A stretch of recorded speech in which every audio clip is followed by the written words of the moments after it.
Hi guys, I am finally getting on to do this birth story. It's been a long time coming. He's actually gonna be 8 weeks this week. So it's been almost 2 months, but guys, 2 under 2. It's super hectic. I know you guys understand. So I actually had asked if you guys wanted to hear the birth story in a YouTube video or if you guys wanted it in a blog post, and the majority of you said YouTube video. So this is my first one. Bear with me. I just wanted to film this for you guys just to kind of let you know how everything went down. I know I've had a lot of questions on exactly what happened with his birth story and how everything kind of unfolded. So I will go into that, but first I just wanted to give a trigger warning. I am going to be talking about preterm labor, also placental abruption, and if that is something that is a sensitive topic for you, I just wanted to let you know I will be talking about that. It's sensitive for me going through it. I am still very much healing mentally from the trauma of everything, but yeah, I just wanted to give that trigger warning for anyone that's sensitive to those kind of topics. This is not just a birth story, guys. This is a story about how God is just so great. There are so many things in this story where I just look back and I see God right there, like putting the right person in the right place at the right time and being right next to us, even when it felt super scary. So if there's anything that you get from this, aside from just hearing what happened, is that God is so good and he truly cares about you no matter what you're going through. So that's what I want you to get out of this. So a backstory for anyone who's watching this and doesn't know what we were diagnosed with. At our 20-week ultrasound, we were diagnosed with a condition called placenta previa. And what that is a condition where basically the placenta is covering the opening where the baby is going to exit. There are different degrees of placenta previa. So there are different grades of placenta previa. I had the worst type that you can have. When we were diagnosed, she did tell us it was a complete covering of my cervix. And so a lot of times what will happen is with placenta previa, the placenta will move into the correct position by the time you're going to give birth, and you're totally fine. It gives you no issues. If you have a complete covering like I did, you have a lot less of a chance of it moving in time for birth. Most people have to have planned C-sections before they reach full term, and then they also have problems with bleeds during their pregnancy because of the weight of the placenta right over the cervix. So it's super dangerous if you do have a complete, it can still move. And so, when we left the doctor, I was feeling really discouraged. I was like, with everything we've gone through with the pandemic, with our jobs, and now this, we have to worry about this. I was told that I was not on bed rest, because a lot of people are put on bed rest, but she did say that I was on pelvic rest, which what that means is no heavy lifting.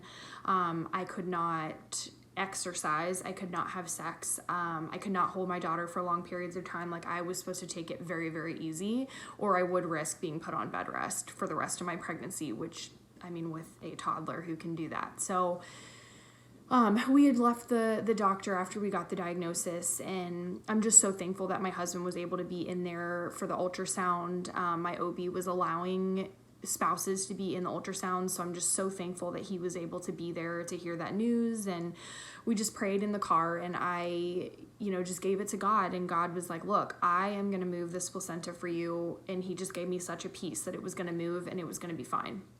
And so I just had faith in that. I'm like, okay, this is going to move. It's going to be fine.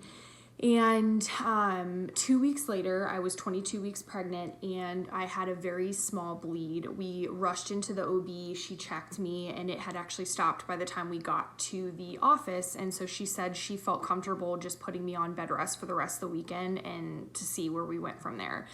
Didn't have any issues after bed rest that weekend. And it was actually a pretty uneventful pregnancy. I did feel around, I want to say it was like 27 weeks, that the placenta had moved. I just all of a sudden felt different. I felt lighter down there, and I just knew that it had moved. I don't know if it was God. I just felt different. So it was a pretty uneventful pregnancy from 22 weeks on up until 31 weeks. I was actually home with my daughter. I was about to take her for a walk at the park, And the park is about, I would say like 2.5 miles from our house. And I was actually going to walk her to the park and then back. And something just told me that's just too much walking. You probably should at least have your car if you're going to go to the park in case you're stranded there and something happens. I know it was the Holy Spirit now speaking to me, like, this is not a good idea. So I decided that I was going to go ahead and just load her into the car and drive her to the park and then walk there. And so I had my car. So as I was lifting her into her car seat to get her in the car, I felt this large, warm gush of fluid down in my underwear. I immediately knew what it was. I just knew, like, my heart sunk. I was like, I am bleeding right now. And it was actually 3 days before we had our ultrasound planned to see if the placenta had moved. Typically, they will schedule a 32-week ultrasound to see if it's moved by then and, you know, where we're going to go from there. And that was like 3 days before. And so I just started bawling. I was like, God, like, you told me that this moved and I felt like it moved and why am I bleeding? And I was just panicking. I was home alone and I didn't know, like, am I hemorrhaging right now? It's just very scary when you don't know what to expect and there's just all this blood coming out. So a total God thing was my husband was actually at work and he was about to start a tattoo. He owns a tattoo shop in downtown Cincinnati. He got a call from his appointment that said that he was going to be an hour late. And so my husband was like, well, I'm going to take advantage of this time and go run some errands closer to our house and then go into work. So that was a total God thing because when this happened, I called him and he was already out running errands and could get home really quickly. And then we also called my best friend. She lives right down the street. She was not at a photo shoot. She's a photographer. So she rushed over to come get my daughter. It was like everyone was just in the right place at the right time. Total God thing. So we got in the car, we rushed to the hospital. We called our OB on the way to the hospital and she said, actually, I'm already here so I can check you out. Another God thing. And we got checked into the hospital. They got me over to labor and delivery and she wanted to get me immediately into an ultrasound to see what was going on. So we went into the ultrasound and they actually told us that the placenta went from worst case scenario placenta previa to best case scenario. And we just cried. We were like, oh my gosh, this is amazing. Like, this is, you know, this is fine. Everything's going to be fine. I'm going to get sent home on bed rest for a couple days to a couple weeks, and then it's going to move out of the way, and we're going to be golden for the rest of the pregnancy.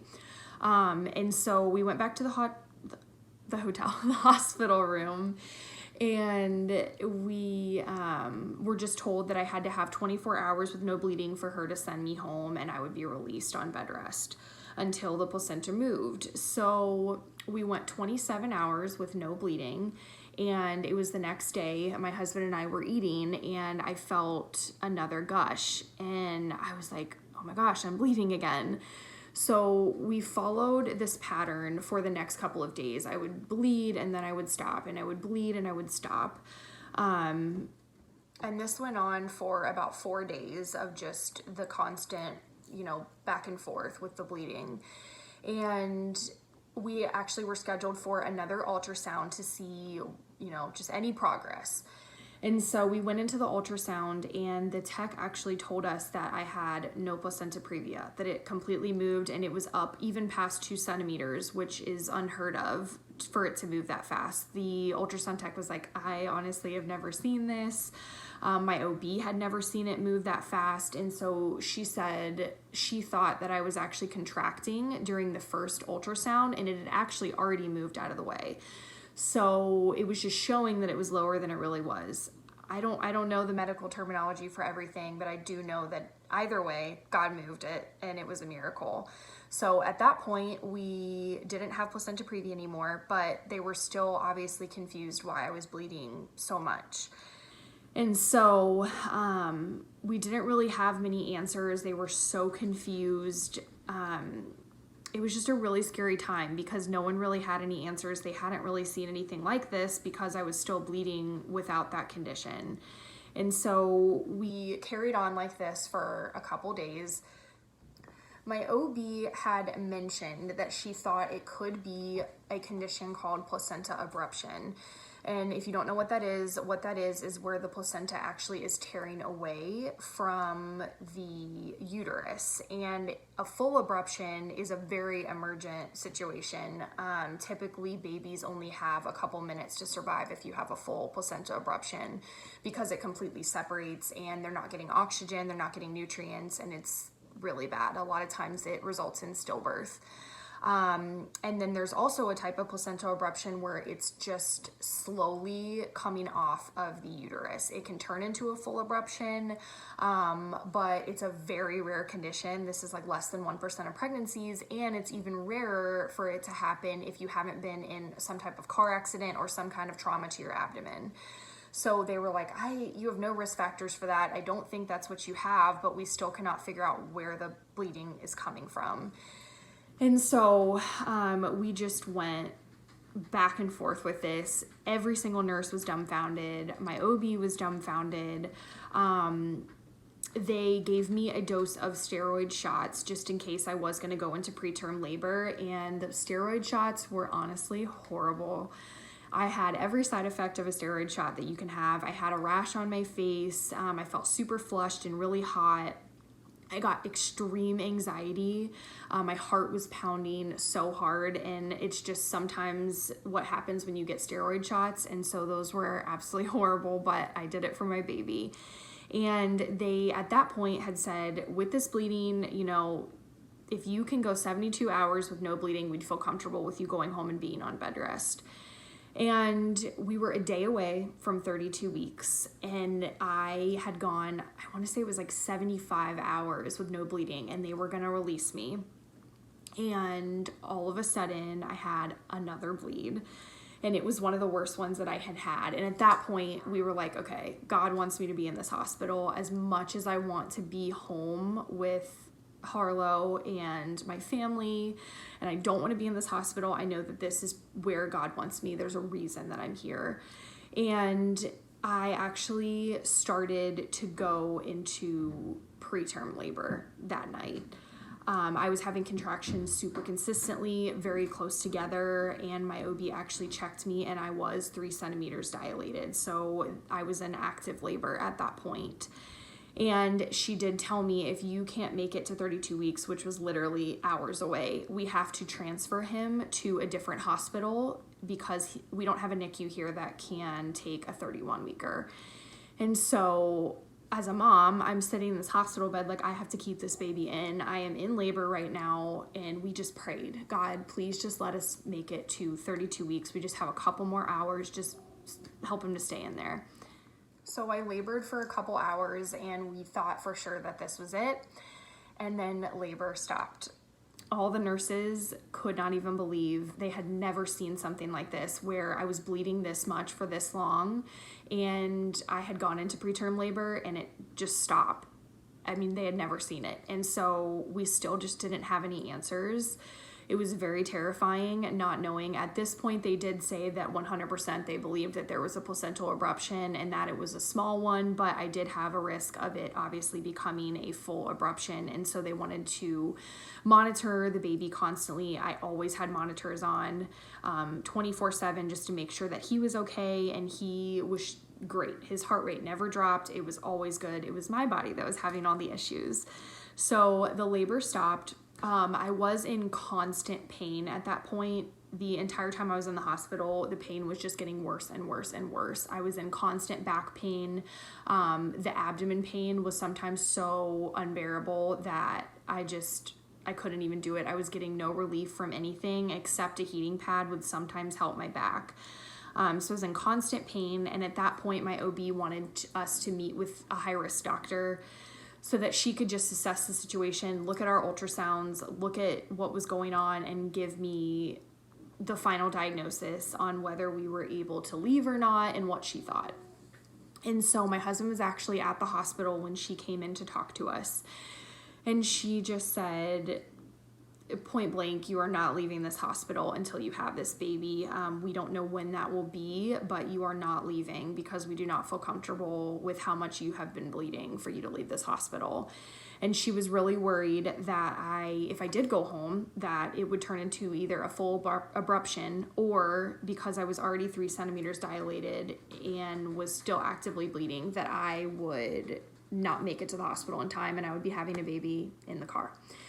So she said, you are not leaving this hospital. They didn't want to go past 36 weeks. And so that gave me a little bit of relief that I wouldn't be in the hospital potentially like 7 more weeks. They were not going to let me go past 36. So I was like, okay, I can do this. If we make it to 36 weeks, I can do this. That's only 3 more weeks. And as soon as the high-risk doctor left, I remember just sitting in the hospital bed and just praying, God, please just let my husband be here when I go into labor, because I'm already so terrified of all of this and I can't do this alone. And I just need him to be here when I do go into labor. I just could feel that it was soon. And so I prayed that, and my husband actually was going to leave that night. He was back and forth from the hospital every couple of days. We had people watch Harlow for us. And he was like, okay, I'm going to go ahead and go home. It looks like nothing's happening and you're obviously going to be staying here. So I'm going to go home for a couple days and then I'll be back.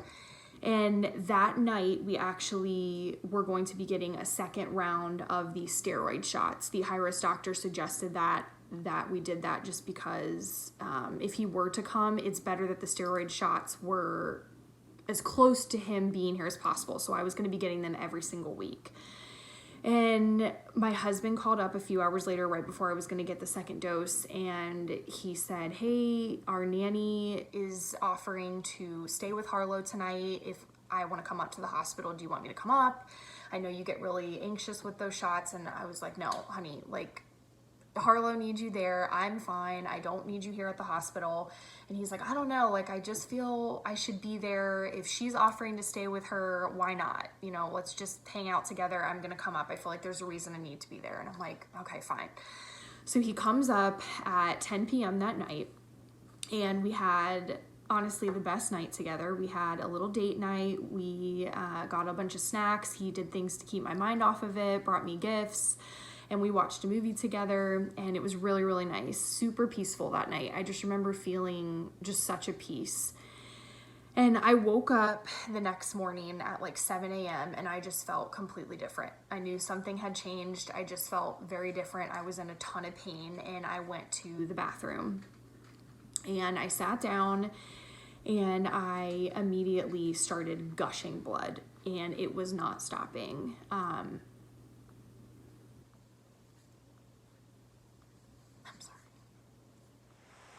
I just remember thinking, I'm gonna lose this baby. Right now I'm bleeding out. This baby is not going to be okay. I was terrified. There was just so much blood everywhere and it wasn't stopping. We pulled the emergency cord, and within seconds, a bunch of nurses and doctors came running in.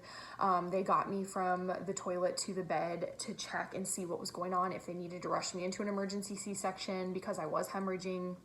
They did determine that I was not hemorrhaging, but it was a lot of blood, and so I was more than likely going to have to deliver today. And so my OB came in to check me. I was already 5 centimeters dilated, and she was like, okay, you are going to be having a baby today. Shortly after the contractions started, they were 2 minutes apart. I was in so much pain already. I mean, this all happened within an hour of the bleed, and the contractions were coming even closer together and even stronger. So they wheeled me over really fast to labor and delivery, because I was originally in recovery, and they got me all hooked up to everything. And I, at that point, was just like, look, I have been in pain for 2 weeks and this is unbearable. I need the epidural right now. So the epidural took about 20 minutes to get there, and the girl came in and she prepped me for everything, and I had an epidural with Harlow, so I knew what to expect. And my husband was standing in front of me, and as I was getting the epidural, I all of a sudden felt this shooting, I can't even describe it as anything but a shock. It was like an electric shock, and it felt like someone had poured water on my leg. and it went down my leg, and I jumped so far because I did not expect that. And she's like, why are you moving? You can't move. And my husband, just the look on his face, he was just white as a ghost. I had literally thought I was paralyzed or something. I was terrified. It was so scary. And when she was done with the epidural, she was like, that's normal. It sometimes does happen to people. It just hits a nerve, and it's this really weird feeling. So we had that happen. That was kind of a panic, but the epidural started to work, and I did start to calm down a little bit. And then I had my IV blow in my arm because it had been in my arm for the past 2 weeks that I was in the hospital. And as I was getting medicine, it blew and my arm started to swell. And so they were rushing around because obviously I have to have an IV in my arm in case of going into an emergency C-section, because that was obviously an option at any point. And so I blew the IV, and they called another nurse in to get the IV in, and I kid you not, she stuck me in the same spot over 20 times. And at that point, I was just in so much pain. I don't know if you guys have ever had an IV where they're just pulling it out and putting it back in the same spot, but it is the most excruciating pain that you can even think of. It's just horrible, and I was bawling my eyes out. And she just could not get a vein to stick. She could not. And so they had to call a specialist in to get the IV in. The specialist finally got the IV in a vein. And within, I want to say it was like 20 minutes, that blew. And so they had to call them back up. And they were like, okay, we have to do 2 IVs at this point because this is getting too risky that these keep blowing. We have to do 2 just in case one of them blows and you have to go into an emergency C-section. So I got more sticks, and they finally got 2 IVs up in my top arm. I don't know how they did it, but there was that. And then we just thought everything was okay, that we were not gonna have any more mishaps. And I started feeling really, really lightheaded all of a sudden. I was still actively bleeding, and so I'm like, maybe I'm like passing out from the blood loss. I just felt really, really woozy, and all I remember is the nurses saying, you need to get someone in here right now. You need to get someone in here right now. She's passing out. It was actually a blood pressure drop, and so they had to give me a shot to get my blood pressure up. That happened 2 times after that. So I had 3 blood pressure drops during labor. My blood sugar had dropped as well. It was a nightmare. It was an absolute nightmare. It was one thing after another, and I just remember laying there like, I just need this baby out. No matter how it's going to happen, I need this baby out right now.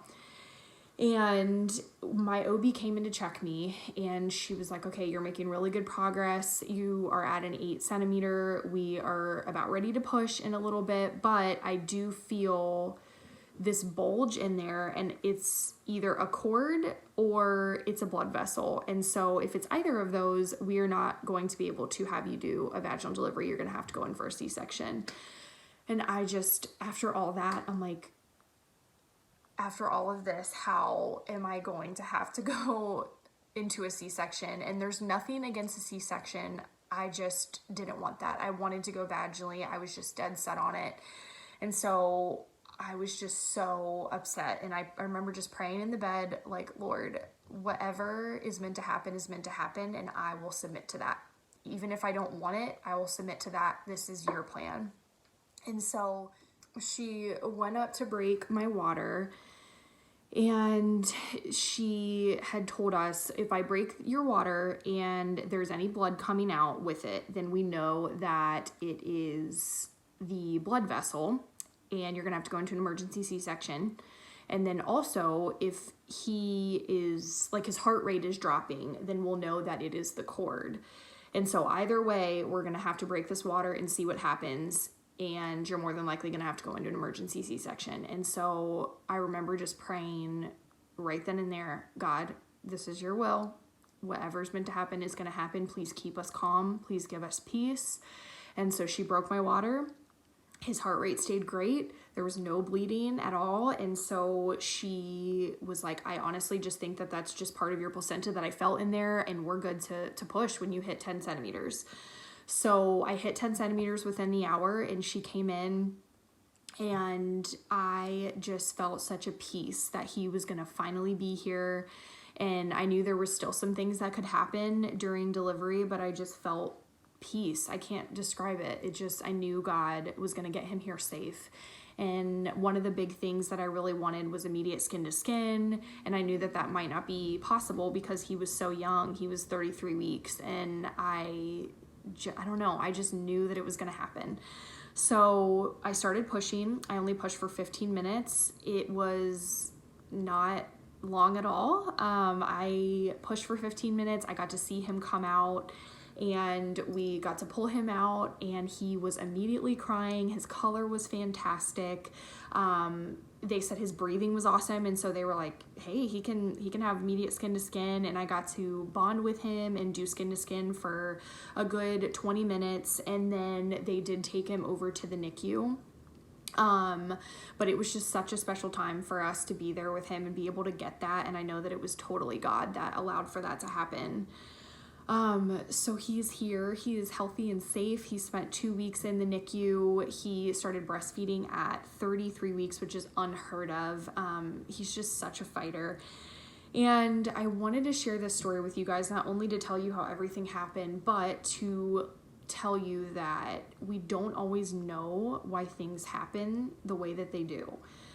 I would be lying if I said I wasn't confused why God would heal the placenta previa only to have a completely separate issue that had nothing to do with the first one. I don't understand that. I don't get the timing of it, but I don't have to. And that's what's so neat about God, is that his plan and his timing is always better than ours, even when we don't understand it.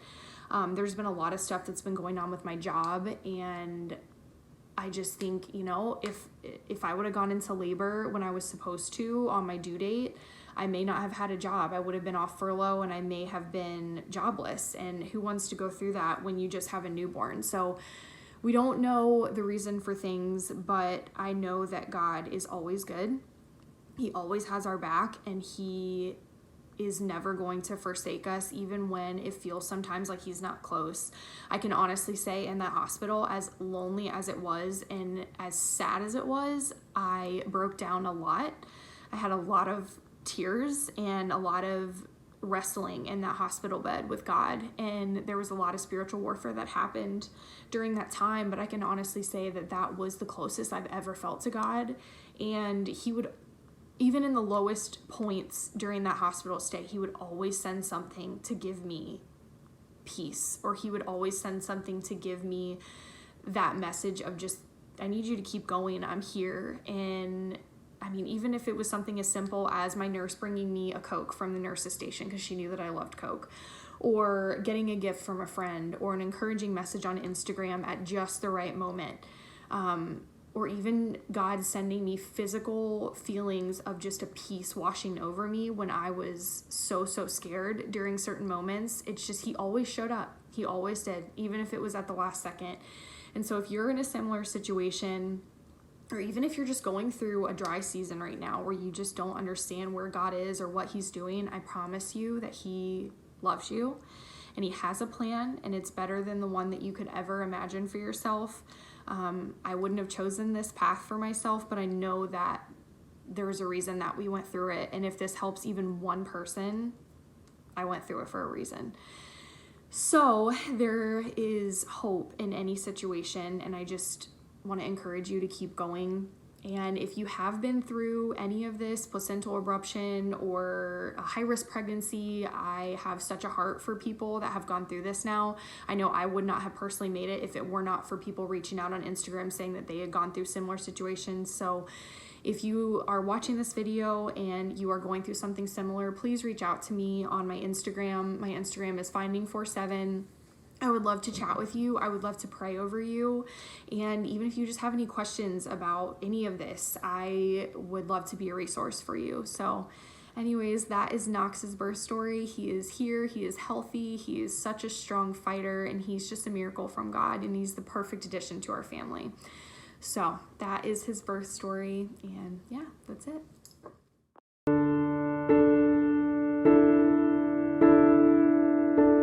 One look at you, my whole life falls in line. I prayed for you before I called you mine. Oh, I can't believe it's true sometimes. Oh, I can't believe it's true. I get to love you. It's the best thing that I'll ever do. I get to love you. It's a promise I'm making to you. Whatever may come, your heart I will choose. Forever I'm yours, forever I do. I get to love